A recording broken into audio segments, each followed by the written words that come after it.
জয় নিতাই জয় গৌরসুন্দর।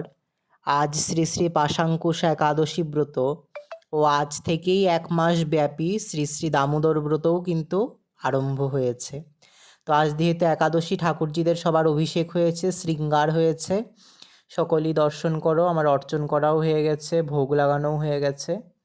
তো এই নিয়ম সেবা ব্রততে কিন্তু অবশ্যই সূর্য উদয়ের পূর্বে উঠে স্নান করে ঠাকুরদের মঙ্গলা দিতে হবে, ভাগবত কথা আদি শ্রবণ করতে হবে, অধিক সংখ্যায় হরিনাম জপ করতে হবে।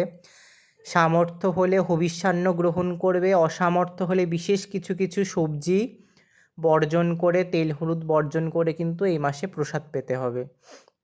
যেমন পটল, বেগুন, লাউ, শিম, মূলো, বটবটি, টমেটো, সয়াবিন, সর্ষে বা সর্ষের তেল এগুলো কিন্তু খাওয়া যাবে না এই মাসে। যারা হবিষ্যান্ন করতে অসমর্থ, হবিষ্যান্ন করলে তো খুবই ভালো, যারা অন্তত হবিষ্যান্ন করতে অসমর্থ এই কটা সবজি বর্জন করে চলবে। জয় নিতাই জয় গৌরসুন্দর।